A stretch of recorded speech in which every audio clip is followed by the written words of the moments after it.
Merci à tous les trois d'avoir répondu présent pour l'invitation du MEDEF pour parler de cette dernière partie, les entreprises engagées, l'engagement des entreprises.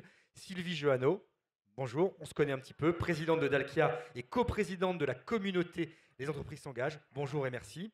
Alain Di Crescenzo, vous aussi on se connaît un petit peu, on s'est déjà rencontrés dans ma vie précédente, président de CCI France et, excusez-moi je tourne la page parce que j'ai une très mauvaise mémoire à cette heure-là de la journée, Gilles Vermeau-Desroches, alors avec un titre compliqué, directeur du développement durable de Schneider Electric, délégué général de la Fondation Schneider et coprésident de la commission jeunesse du MEDEF.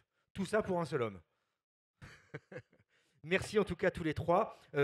Même parcours que pour les autres. On va essayer de répondre un petit peu à cette question de l'engagement en 3 temps. 1, l'engagement pourquoi. 2, pourquoi faire. Et 3, pour quelle mesure de l'impact. Sylvie, parlez-nous un petit peu de votre engagement personnel et comment il se traduit dans les entreprises s'engagent. La communauté des entreprises s'engagent. Oui, cette question d'engagement, ça me touche personnellement pour 3 raisons.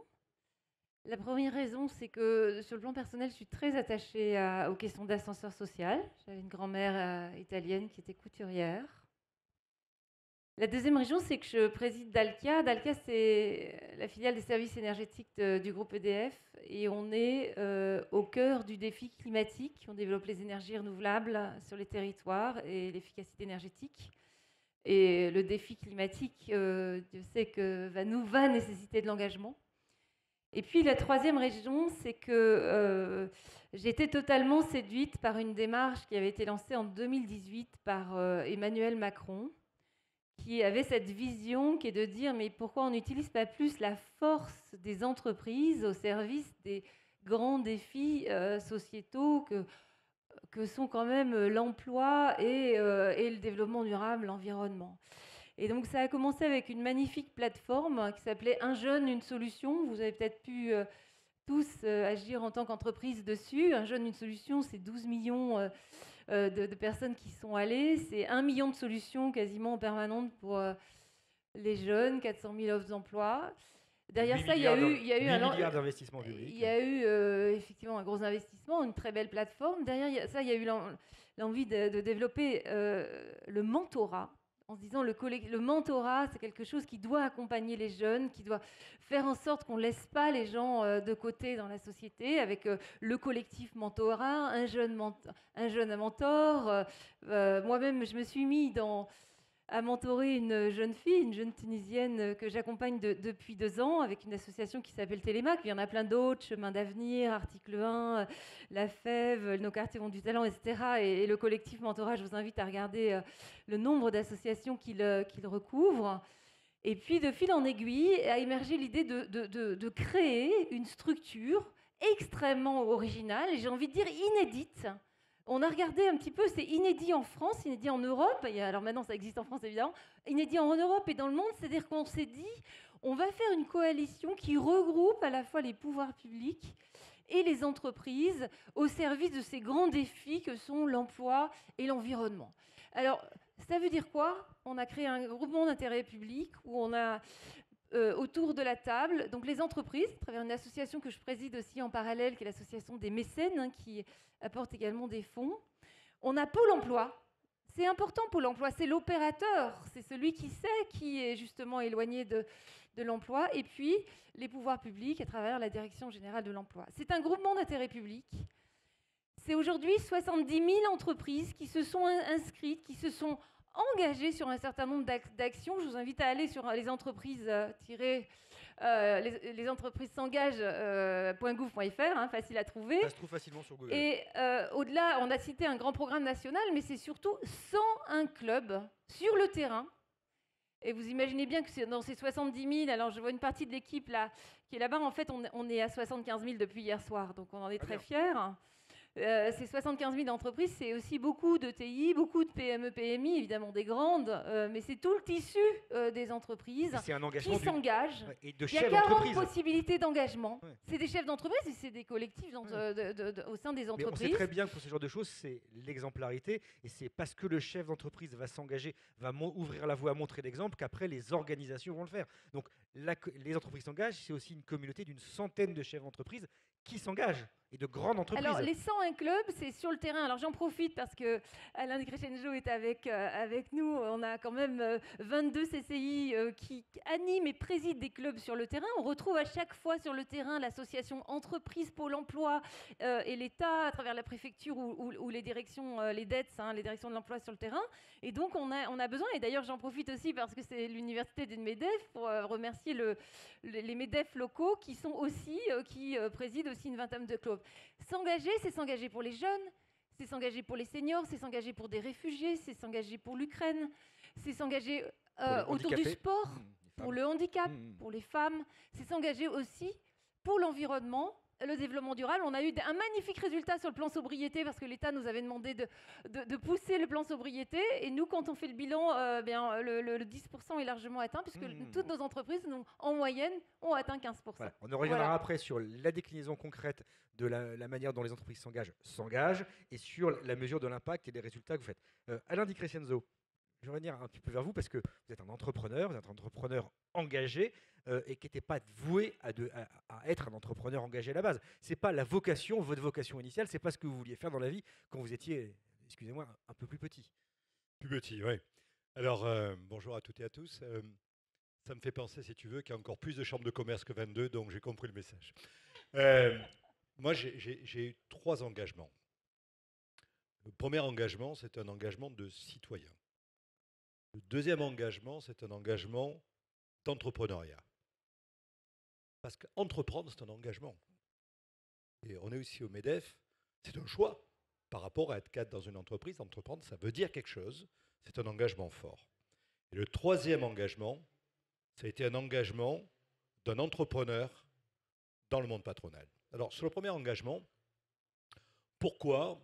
Le premier engagement citoyen, c'est vers les gens qui sont dans le besoin, vers les gens qui souffrent, vers les gens qui sont malades. Alors, pourquoi ? Parce que ça a toujours été comme ça dans ma famille. Moi, je sors d'un milieu très humble. Je suis né sur le Vieux-Port à Marseille. Fils d'ouvrier. Voilà, ouvrier, voilà, très ouvrier. Et donc, on avait toujours, vous savez, ce repas prévu pour l'imprévu, pour un pauvre, y compris pour Noël. Donc, je me suis engagé pour les sans-abri. J'ai nourri les sans-abri. J'avais 14 ans.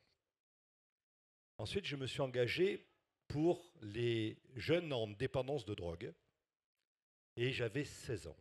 Et pour la petite anecdote, j'avais une moto, je n'avais pas de voiture. Et j'amenais un monsieur se faire piquer tous les matins. Et pour qu'il tienne sur ma moto, j'étais obligé de conduire d'une main et je le tenais pour pas qu'il se casse la gueule. Pourquoi est-ce qu'on s'engage ? Pour que le monde soit différent. Pour se dire que chacun d'entre nous a la capacité à changer ce monde. Si tout le monde donne un petit peu, on change. Et en ce qui concerne la drogue, l'engagement, c'est pour la vie. Et ce jeune, dont j'ai un souvenir avec beaucoup d'émotion, je suis parti un mois en vacances, et il est mort. Parce qu'il s'est suicidé dans sa baignoire, il est mort. Donc vous voyez, c'est un engagement de tous les moments. Ça, c'est l'engagement citoyen numéro 1. L'engagement citoyen numéro 2, c'est, je vais faire plaisir à mes amis de Télémac, c'est le mentorat. Le mentorat, pourquoi ? Parce que moi, à 16 ans, à 17 ans, j'ai eu une fracture de la colonne vertébrale en moto. Je me suis cassé la gueule, fracture de la colonne vertébrale. Beaucoup de chance, j'étais sportif, mes vertèbres n'ont pas bougé, donc je n'ai pas été paralysé longtemps. Et là, je suis tombé sur un prof. J'étais complètement paumé. Parce que je voulais être prof d'éducation physique, j'étais judoka, et il m'a dit, mais tu sais faire des maths. Et j'ai fait une école d'ingénieur et ça a marché. Et je me dis, il faut qu'à un moment donné, on tende la main. Et l'engagement que j'ai par rapport à Télémac, c'est des jeunes qui viennent des quartiers, je connais bien les quartiers, et leur dire, putain, je te tends la main une fois par mois là. Viens voir la vie un peu différemment. Et puis, ça a des taux de réussite au bac de 100%, et c'est la majorité avec mention. Engagement d'emploi, en tant qu'entrepreneur, c'est mon papa. C'est mon grand-père qui était pêcheur sur le port de Marseille, qui était patron pêcheur. Et donc, c'est envie de créer de l'emploi, créer de la valeur, et cette dépendance, ou cette indépendance qu'on peut avoir. Et l'engagement de chambre de commerce, c'est pas compliqué. Je vais dire pourquoi, et je ne vais pas rentrer dans le détail. L'engagement de chambre de commerce, moi j'étais entrepreneur à 25 ans. J'étais le plus jeune président de société cotée à l'époque, j'avais 35 ans. Est-ce qu'à 25 ans, on sait diriger une entreprise? Rien. Alors, je suis allé taper à la porte des clubs d'entreprise. Je suis allé taper à la porte des syndicats patronaux et de branches. Et puis, j'ai vu CCI. Je ne savais pas ce que c'était. Et les personnes se sont occupées de moi, m'ont permis de développer l'entreprise qui s'est développée dans 22 pays dans le monde, qui m'a permis de rentrer en bourse, de lever des fonds. Et je dis dans ce pays, encore une fois, la même chose que pour l'engagement citoyen. Quand on a la chance que j'ai eue, si on n'a pas la reconnaissance du ventre, on ne joue pas le jeu. Et c'est pour ça que je me suis engagé comme conseiller technique, membre associé. Après, j'ai été élu président de chambre territoriale, président de chambre régionale et maintenant président de CCI France, parce que je veux renvoyer la balle à mes pères entrepreneurs qui m'ont tendu la main quand j'étais petit. Voilà les raisons, cher monsieur. Merci Alain. Gilles Vermeau des Roches, vous aussi vous êtes un homme engagé, Schneider Electric et Omedef. Expliquez-nous un petit peu l'origine de cet engagement et comment il se traduit. Alors, la première chose assez intéressante, c'était pas pour ça qu'on est les trois là, mais il se trouve, on pourrait en dire quelque chose, qu'on a cette particularité d'être les trois, d'une manière ou d'une autre, enfants d'ouvriers, et même nous deux, d'émigrés italiens. Et peut-être que ça dit quelque chose dans la manière dont on est présent dans notre vie professionnelle et qu'on l'amène en cohérence et en relation avec ce qu'on connaît de la vie, à la fois de nos familles, mais aussi de beaucoup d'autres qui étaient... Mettez bien votre micro sur le menton. De beaucoup d'autres qui étaient en proximité et de fait, un peu comme Alain, si je fermais les yeux et je regardais ma jeunesse, je verrais l'histoire d'engagement de mes parents. Alors peut-être qu'une première remarque est de dire que cet engagement est quelque chose qui se transmet comme ça. Moi, j'ai probablement une petite particularité que je ne vais pas avoir de difficulté à vous dire ici, c'est que probablement que le scoutisme a porté mon engagement et il porte encore. Il n'y a pas très longtemps, j'étais président des scouts, mais en tous les cas, c'est plutôt quand j'étais jeune et Alain pourrait être le fondateur du scoutisme, puisque je pense qu'à quelques mots près, il est proche de la citation la plus connue de Baden-Powell, qui est quand tu te retournes à la fin de ta vie, regarde ce que tu as fait pour les autres, c'est probablement ce qui te rendra le plus heureux. Et c'est pas très loin de ce que tu as dit, Alain. Et donc, comme beaucoup d'autres, cet engagement déjà au service des plus jeunes, puis après au service de la cité, comme le font beaucoup d'acteurs, quelque chose qui pour moi est central et porte la démarche. J'ai travaillé dans des tissus associatifs, j'ai travaillé pour l'État, je suis maintenant chez Schneider Electric. La chose la plus intéressante, me semble-t-il, pour chacun de nos vies, mais aussi pour nos structures, et si vous êtes ici, c'est que vous êtes dirigeant dans une structure, je suis assez marqué de voir la différence entre l'engagement, c'est un peu la cerise sur le gâteau ou le tuning de la voiture, ou c'est quelque chose qui porte la vision qu'on a de l'entreprise. Moi, je suis rentré chez Schneider Electric par Didier Pinot-Valenciennes, puis avec Henri Lachmann, Jean-Pascal Tricoire, et dans nos boîtes, les capitaines sont assez importants sur ce sujet. Je ne dirais pas qu'il faut montrer l'exemple par le haut et que les autres suivront, parce que je pense que bien souvent dans nos entreprises, l'engagement, il est poussé par des gens assez simples qui le vivent et qui le font, et dans lequel on embarque aussi toute l'entreprise. Donc, il faut voir les deux et pas dire il y a une démarche qui fonctionne, d'autres qui ne marche pas. Moi, je suis assez marqué par...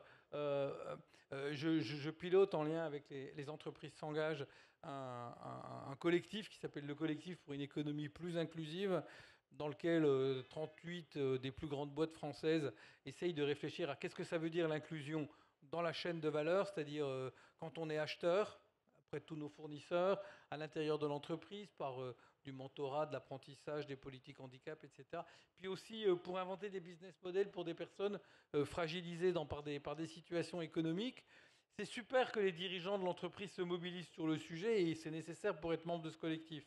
Mais une fois que ça s'est fait, la manière de voir comment la fertilité de beaucoup de collaborateurs, en le disant ou sans le dire, vivent leur engagement au cœur des responsabilités qui sont les leurs et qui sont parfois minimes quelque part sur le territoire français, est vraiment très très impressionnant. Donc j'ai envie de dire, voilà, il faut un peu les deux, c'est un peu le principe de la tenaille, quoi.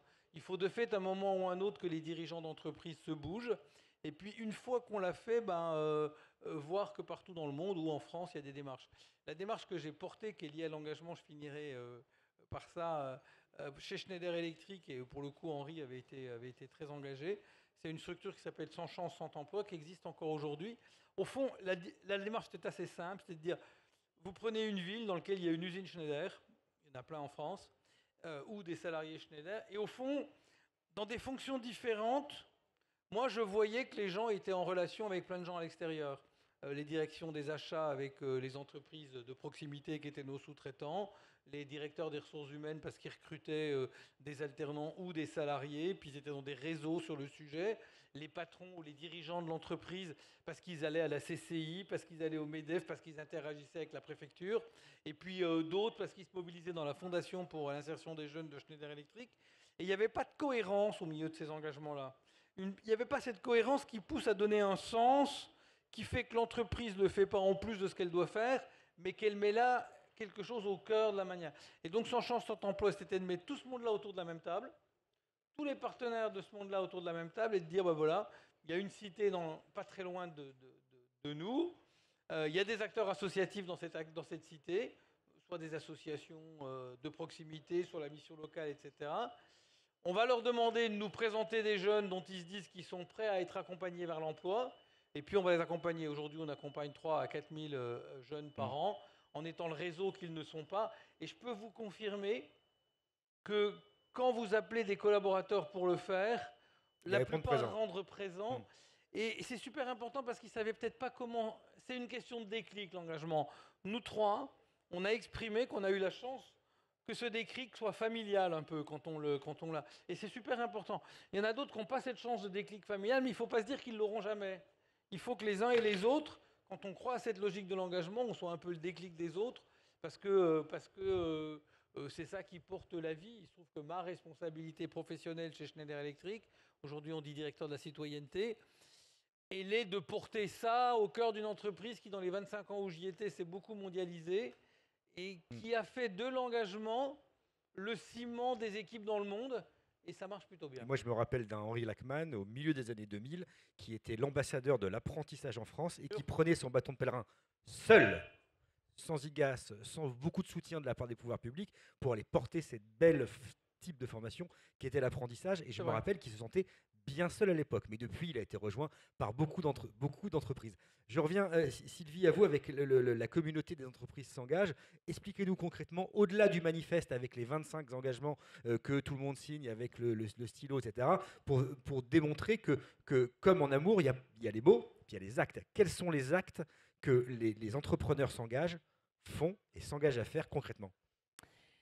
Plusieurs actes. Quand je parlais des actions de terrain, et j'ai bien noté que CCI France allait développer encore ses présidences en local. Par exemple, on a une démarche qui s'appelle le stade vers l'emploi. On utilise le sport pour finalement regarder les candidats d'une autre façon. Grâce au sport, on va plutôt travailler sur le savoir-être, sur la capacité d'adaptation. Et donc on met en scène un certain nombre de jeunes et les entreprises arrivent et elles recrutent de cette manière-là. Ça dure souvent une journée, ça peut être autour de l'athlétisme, autour du rugby, on pense à ce sport du moment. Par exemple, pour donner quelques chiffres, en 2022, on a fait 100 stades vers l'emploi, on prévoit de faire x3 en 2023. Et bien sur les 100 stades, il y a 8000 jeunes qui ont été touchés et 65% qui sont ressortis avec une solution.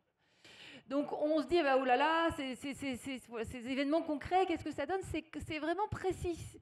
Il y a une autre démarche et j'aime bien en parler parce qu'elle montre le rôle aussi que doivent avoir les entreprises. On parlait de l'apprentissage beaucoup, mais l'entreprise a une forme de responsabilité maintenant pour accompagner dans la formation, dans l'information, dans le guide.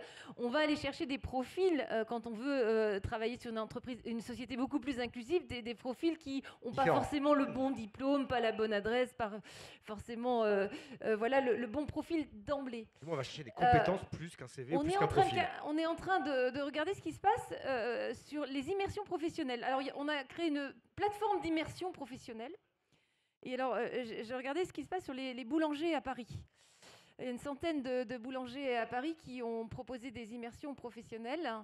Et notre premier retour d'expérience que nous avons, c'est que 7 personnes sur 10 qui a fait une immersion professionnelle, donc chez un boulanger, derrière décident de d'aller et de s'engager vers un contrat à durée indéterminée. Donc voilà, vous voyez, c'est intéressant parce que c'est des actions de terrain et en même temps ça paye. On remet en selle des personnes qui sont éloignées de l'emploi et ça nous attend, ça c'est de l'engagement. Ce que ça apporte aussi pour les entreprises, c'est bien de donner des chiffres, mais je suis moi fondamentalement convaincue que c'est source de performance. On est dans une université d'été du MEDEF.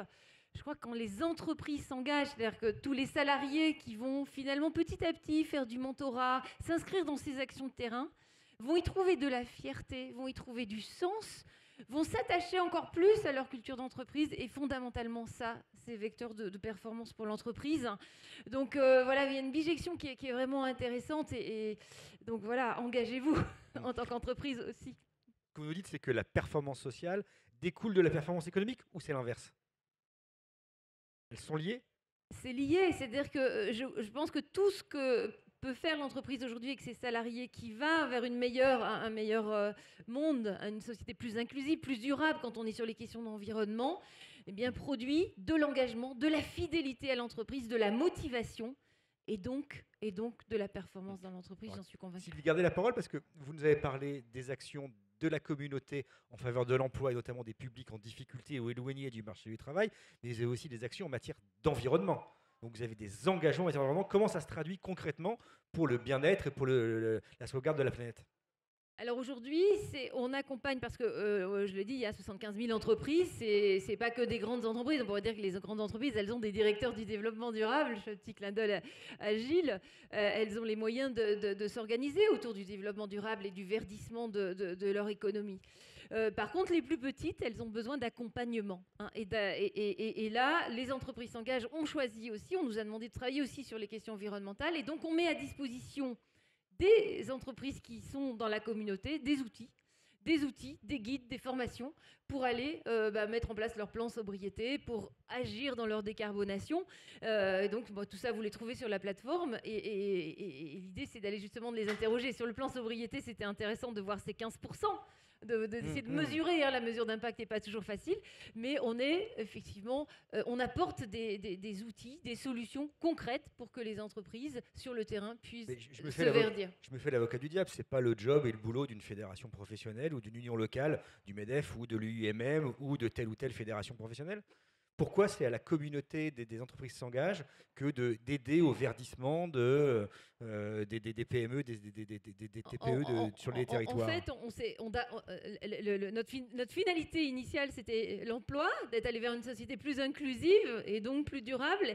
Et finalement, quand on voit qu'on a 75 000 entreprises qui se mettent dans une communauté qui est articulée entre l'État et les entreprises, vous avez vu, eh bien, pourquoi pas aussi apporter des outils très concrets sur cette logique du verdissement, du défi climatique qui est quand même un des gros enjeux sociétaux qu'on a à gérer. Et je dirais, le plus de monde travaille sur ces questions-là, mieux c'est. Merci Sylvie. Alain, revenons un petit peu au CCI, au réseau des CCI. Imaginez que je sois Bruno Le Maire, que depuis quelques années, une dizaine d'années, j'ai siphonné par 3 vos ressources, et convainquez-moi de l'utilité et de l'engagement des CCI en France. Comment vous me convaincriez que vous êtes utile à la société? Alors, premièrement, si vous étiez Bruno Le Maire, je vous dirais que je suis malheureux, parce que quand vous parlez des ressources, une chambre de commerce est une entreprise de service. Quand on coupe les ressources des chambres de commerce, ça veut dire qu'on s'est séparé de à peu près 15 000 personnes. Et le patron que je suis un patron. Il s'est battu pour ne jamais licencier dans sa vie. Et si vous êtes Bruno Le Maire, je vous dis, ce qui a été fait fut un temps, il ne faut plus le faire. On n'a pas le droit de sacrifier l'emploi, premièrement. Deuxièmement, donc sur l'efficacité des chambres de commerce, l'efficacité, ça a été le combat de ma vie, dans tous les cas, toujours. L'efficacité et la performance. Et donc, sur les chambres de commerce, on a eu 3 phases d'efficacité, de mesure de l'efficacité. La première mesure de l'efficacité, ça veut dire ce qu'on fait pour le territoire. Qu'est-ce que vous faites? Ce qu'on fait pour les jeunes et ce qu'on fait pour les entreprises, ça a été la volumétrie. Alors, qu'est-ce que fait la chambre de commerce? En 2022, très précisément, elle a accompagné 483 000 porteurs de projets pour créer une entreprise. C'est 25% du marché français. C'est gratuit. C'est ce qui permet de créer la valeur, les pépites de demain. Ensuite, elle accompagne les entreprises. Elle a accompagné en 2022 656 000 entreprises. Un accompagnement, aujourd'hui, en termes de volumétrie, ça veut dire qu'on accompagne une entreprise et un porteur de projet toutes les 5 secondes. Premier métier des chambres de commerce.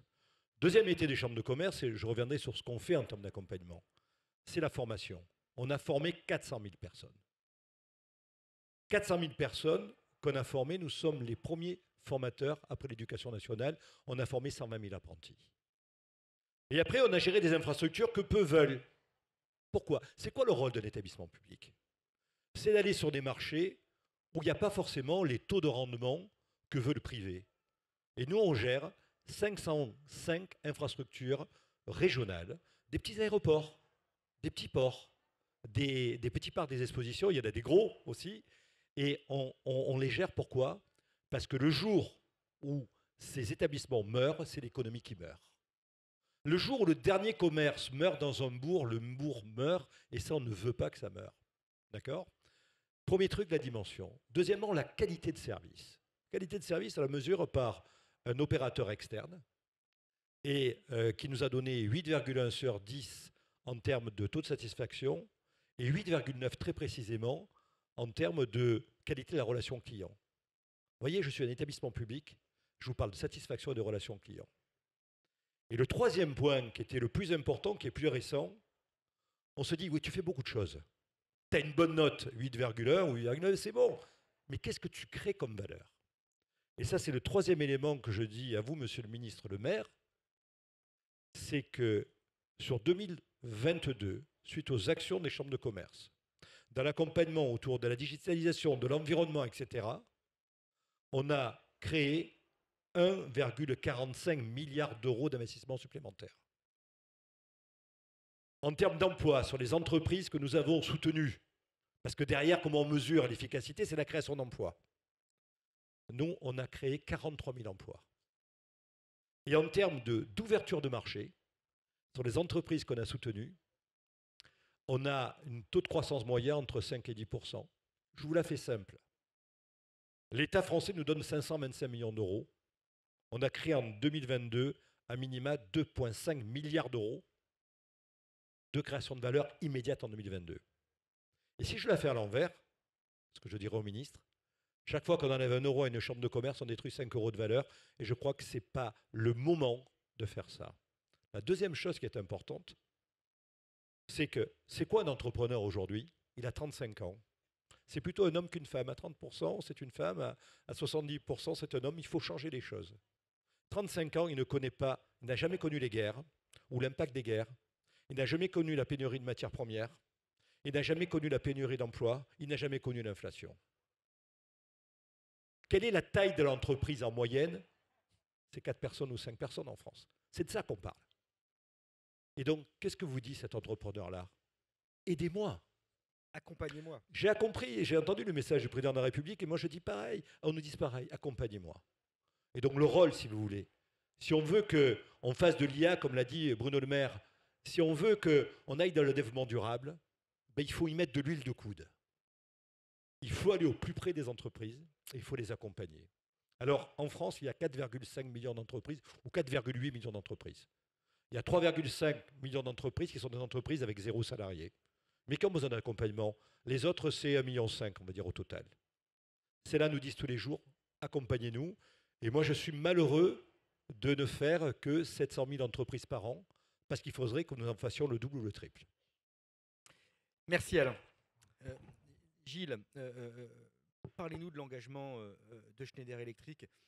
Je crois savoir que notamment vous êtes chargé de décliner les programmes de citoyenneté dans le monde qui sont inscrits dans les 10 objectifs de développement durable des Nations Unies.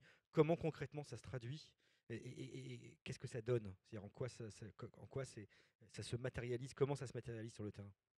Il y a une cohérence aujourd'hui entre l'engagement de Schneider Electric dans le monde, sur lequel je vais revenir, et puis l'engagement que je devais aussi présenter du MEDEF auprès des jeunes, et pourquoi on a créé une commission jeunesse au MEDEF.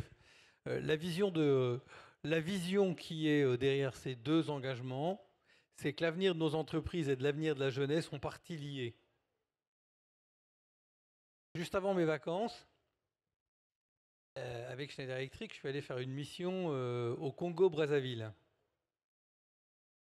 Le Congo-Brazzaville, c'est 100 millions d'habitants. 100 millions d'habitants. 50% ont moins de 20 ans. Quand on se promène au Congo, Kinshasa, excusez-moi, c'est la fin de la journée, c'est les mêmes chiffres des deux côtés. Quand on se promène dans cette ville et dans les autour, on a l'impression d'être dans une cour d'école, quoi. Enfin, c'est-à-dire que la moitié des gens ont moins de 20 ans. C'est une expérience que je n'avais jamais fait dans ma vie. D'être dans une masse très importante de gens, et dans cette moitié-là, presque les 2/3 ne sont pas scolarisés. Vous savez le chiffre, quasiment la moitié des moins de 20 ans en 2050, on parle souvent de 2050 dans l'environnement, sont africains. Pour Schneider Electric, dont le métier est de promouvoir le développement en partageant à tous l'énergie, et en particulier l'électricité, et c'est comme ça que l'entreprise est présente dans plus de 100 pays, il y a une nécessité, une responsabilité d'être dans les pays les moins électrifiés. Aujourd'hui, en Afrique, il y a largement assez d'électriciens si on veut électrifier 20% de l'Afrique. C'est ce qui se passe. Si on veut que 100% des gens aient au moins accès à un minimum de lumière dans les villages, un minimum d'éducation, parce que c'est lié, que les femmes soient plus en sécurité quand il y a de la lumière le soir, etc., etc., il faut qu'il y ait des compétences. Souvent, on parle des innovations, elles existent. Après, on parle de l'argent. Je crois qu'il existe aussi. On oublie de dire que s'il n'y a pas de gens pour faire le job, on n'installera jamais l'électricité dans tous les villages qui n'ont pas accès à l'électricité. Le Congo-Kinshasa, c'est 8% d'accès à l'électricité, dans les 100 millions de personnes dont je parle. Donc l'entreprise Schneider Electric, quand elle réfléchit, et ceci depuis finalement l'arrivée d'Henri Lachmann, mais c'était vrai avant, quand elle réfléchit à comment être le plus efficace dans sa responsabilité sociale, à côté de la responsabilité environnementale qui est d'embarquer tous ses clients vers le net zéro émission et d'être plus efficace avec l'usage qu'on a de l'électricité, et ça a été depuis le début le transfert de compétences pour faire en sorte que des jeunes se forment. Et comme on est une boîte d'ingénieurs et qu'on considère qu'on progresse que dans ce qu'on mesure, on a décidé qu'on formerait 1 million de jeunes de la base de la pyramide au métier de l'électricité dans le monde avant 2025. On en est un peu plus loin que prévu parce que les 2 années Covid n'ont pas été faciles. Mais ça veut dire plus de 100 000 jeunes par an. Ça veut dire la création d'écoles. On a un accompagnement par Schneider Electric de 250 écoles en Inde. On allait justement au Congo, Kinshasa, pour accompagner 7-8 écoles qu'elle crée des formations au métier de l'électricité, de l'énergie renouvelable, de management de l'énergie, toutes des choses qui sont un peu pour le minimum basique, une évidence pour l'élève français qui l'apprend en 3e et après, mais qui n'a jamais été enseigné nulle part dans ce pays. Donc voilà, l'engagement de Schneider est là. Et puis on a créé une ONG dont la DRH de Schneider est la présidente, partout dans le monde, pour que les salariés qui veulent prendre du temps et qui en ont les compétences, pour aller enseigner les enseignants, participer aux formations, quand c'est des formations un peu plus diplômées, contribuer à des formations spécifiques sur la qualité, etc., etc. Et donc on a un certain nombre de collègues, et on mesure aussi cette réalité-là, qui donnent du temps pour être eux-mêmes enseignants et partager leurs compétences. Il me semble que quand on parle, par des entrepreneurs ici, de la RSE de nos entreprises, le transfert de compétences, et singulièrement pour les gens qui n'ont pas les moyens tout seuls d'aller dans telle ou telle école, etc. C'est pour ça que le mentorat est important. On a beaucoup parlé de Télémac. Télémac, c'est quand même donner à des jeunes la capacité d'aller au plus loin de leurs compétences, d'avoir des idées de formation qu'ils n'auraient pas eues. C'est aussi ce qu'on fait dans son champ sans emploi, s'ils n'avaient pas été dans un terreau qui les y emmène. Et pour aller faire le pont avec l'engagement du MEDEF sur le sujet, quand j'ai discuté avec Patrick Martin et Geoffroy Roux de Bézieux au début du Covid, c'est très intéressant. Vous avez tous en tête la phrase qu'on utilisait quand on parlait des jeunes au début du Covid. On a parlé pendant un moment et pendant tout le confinement de la génération sacrifiée. Pourquoi ? Parce que toutes nos entreprises se sont fermées aux jeunes en ce moment. Ceux qui n'y étaient pas ne pouvaient pas y rentrer. Ceux qui étaient en contrat à durée limitée le voyaient s'arrêter ou en intérim. Et puis tous ceux qui faisaient leurs études avec un petit job, et ils sont très très nombreux dans les étudiants, ils avaient perdu ce petit job. Et on a parlé de ça. Et au MEDEF, on s'est dit, c'est pas possible qu'on parle de génération sacrifiée. Quand on a la conviction que l'avenir de la société et des entreprises est lié à l'avenir de la jeunesse, quand on dit qu'il y a une génération sacrifiée, alors on dit qu'on sacrifie notre avenir. Donc on a beaucoup travaillé avec Thibaut Gulli à l'époque, le MEDEF et d'autres réseaux pour faire en sorte que dans le quoi qu'il en coûte, pour prendre les mots que vous avez en tête, il y ait l'apprentissage, qui n'était pas le cas pendant les 6 mois du confinement. Et c'est après ça qu'est arrivée ces nouvelles règles de financement de l'apprentissage qui permettent aujourd'hui qu'on soit 1 million. Et au fond, ça, c'est un défi auquel on a travaillé, puis il faut continuer à y travailler, parce que c'est beaucoup d'engagement, y compris dans la rénovation de la vision de l'apprentissage dans l'entreprise, de l'accompagnement. On a beaucoup parlé du mentorat externe, mais finalement, il y a aussi quelque chose autour de ce million de jeunes qui rentrent dans l'entreprise et dans lequel on devrait encore plus, surtout nos grandes boîtes, et c'est un appel que je fais à celle-ci et à toutes les autres, l'utiliser comme le chemin pour recruter des jeunes qui sont plus loin de l'emploi, pour recruter des jeunes qui viennent des quartiers. Parce que si on ne s'occupe pas d'eux et si eux aussi sont sacrifiés, c'est le sacrifice de tout ce qu'on fait. Et dernier point, pour parler de cette commission jeunesse du MEDEF et le besoin qu'on a que vous y collaboriez tous, en fait, il y a un point qu'on n'a pas encore complètement conscience aujourd'hui, c'est qu'il va falloir tous qu'on recrute différemment demain matin.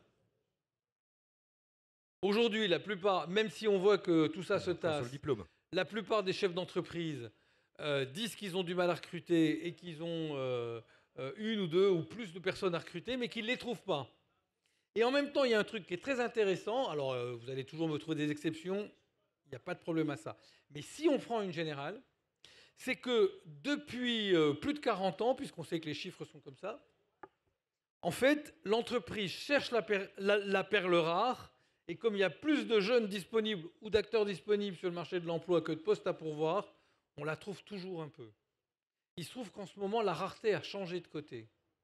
Et ça veut dire que bêtement, toutes nos entreprises préfèrent chercher toujours la perle rare et perdre 6 mois plutôt que risquer l'accompagnement d'une personne qui probablement n'est pas encore complètement configurée au travail qu'on voudrait qu'elle fasse, et l'accompagner dans l'acquisition de ses compétences. Donc on a un bout de réflexion sur ce sujet-là. Il va nous falloir réinventer une manière de recruter qui est aussi une contribution à la formation des soft skills, parce qu'elles sont nécessaires et que parfois il en manque beaucoup, parfois des compétences particulières. Schneider a la chance d'avoir gardé son école des métiers à Grenoble.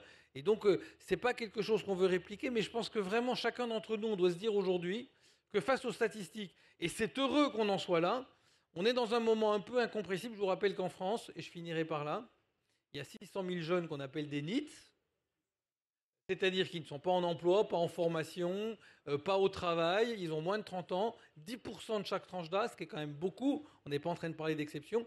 Il faut que nos entreprises apprennent collectivement, et probablement que les acteurs comme les CCI et d'autres peuvent nous y accompagner, les moyens de tendre la main à ces jeunes dans la confiance, d'être accompagnés pour porter cette confiance, de demander à des salariés de se mobiliser pour être mentor, y compris en interne.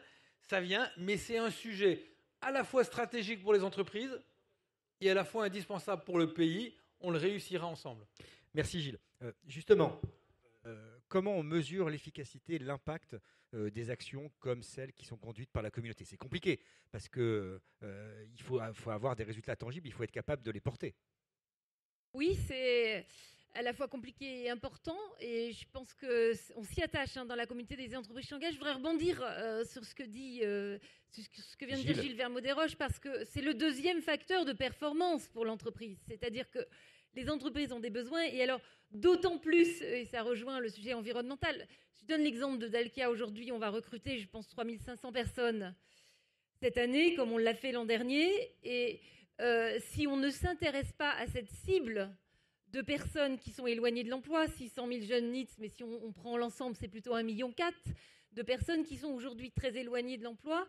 Si on ne s'intéresse pas à ce sujet-là, on va aussi perdre en performance. C'est pour ça que j'invite vraiment les entreprises à s'intéresser à cet engagement-là, à regarder les choses différemment et après, effectivement, à mesurer. C'est pas toujours facile parce que juste aussi pour donner, je prends la casquette un peu chef d'entreprise aussi. On se posait la question avec ma directrice des ressources humaines. Tiens, est-ce que tu sais me dire exactement le nombre de personnes qu'on a recrutées qui vient de quartiers très défavorisés? Et c'est assez difficile à faire. On n'a pas le droit. C'est assez On n'a pas le droit de les difficile à compter, de faire toute façon. parce que dans nos fichiers, voilà, il y a les données personnelles, on y fait très attention, et donc on n'a pas ça du tout en presse-bouton. Donc la mesure d'impact n'est pas si facile. On s'y attache beaucoup dans les entreprises s'engagent. Vous parlez de la sobriété, les 15% tout à l'heure. Mais après, on travaille. Je vous ai dit que c'était une coalition entre les entreprises et l'État, mais c'est aussi une coalition avec tout le milieu associatif. Les entreprises s'engagent, toutes les autres parties prenantes qui nous aident à trouver des personnes justement éloignées de l'emploi, des gens qu'on remet en selle et qui nous aident aussi à retravailler tout ce sujet de formation. Je crois que vraiment que l'entreprise va accompagner de plus en plus vers cette reconversion professionnelle. Ça démarre par le mentorat, ça démarre par le stage, l'immersion professionnelle. Ensuite, c'est l'apprentissage. Et puis ensuite, c'est les programmes de formation tout court.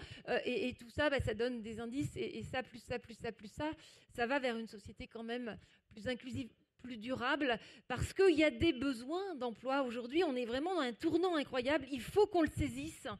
Et moi qui, pendant mes vacances, ai revisité un peu la vie de Victor Hugo, je voudrais vous dire quelque chose une citation que j'ai lue dernièrement, il disait « Rien n'est solitaire, tout est solidaire ». On a tout dit, engagez-vous. Merci Sylvie. Pour conclure, Alain, je voudrais que vous nous parliez un petit peu de la partie engagement, de la grande consultation des entrepreneurs que vous réalisez chaque mois avec Opinionway. Et vous avez justement décidé pour cette série-là de poser des questions sur l'engagement des entrepreneurs. Qu'est-ce qu'il en ressort ? Ouais.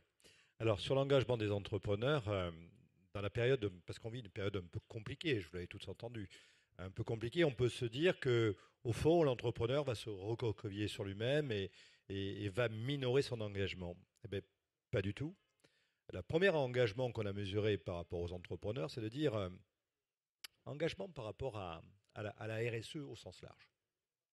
Et les résultats que nous avons sur notre enquête du mois d'août, donc actuelle, qui est de dire que 64% des entreprises du panel ont au moins un engagement RSE. Et je les cite alors c'est et où, d'accord ? Le premier, c'est l'égalité salariale femmes-hommes. Le deuxième, c'est un engagement pour l'environnement. Le troisième, c'est l'environnement, c'est l'engagement pour l'emploi des jeunes.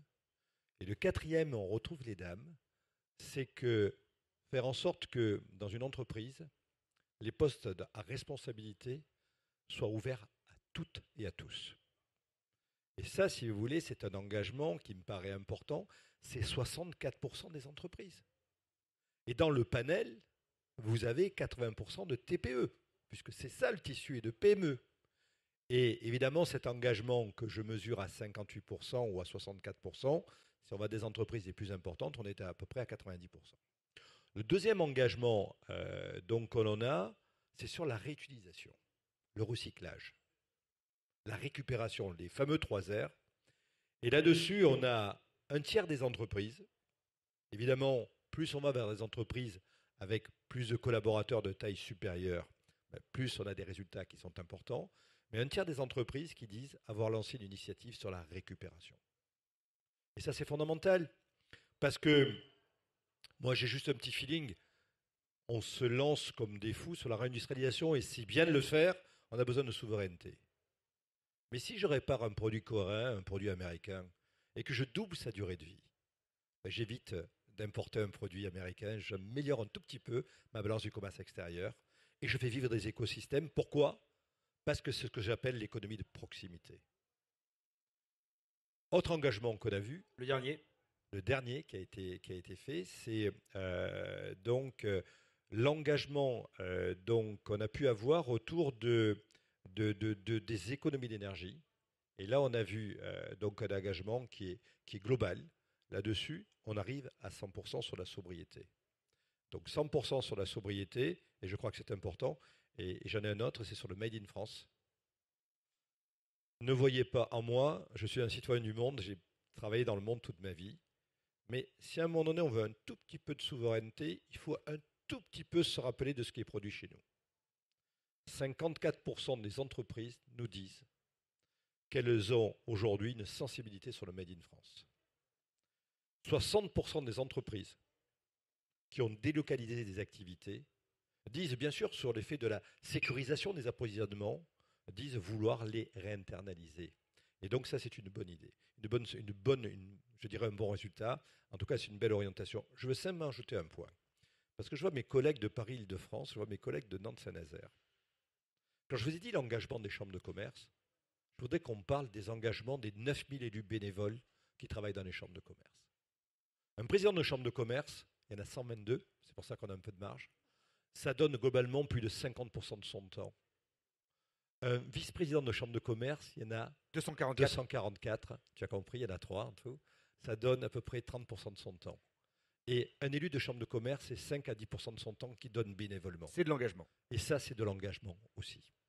Merci Alain Di Crescenzo, merci Sylvie Johano et merci Gilles Verneau-Desroches.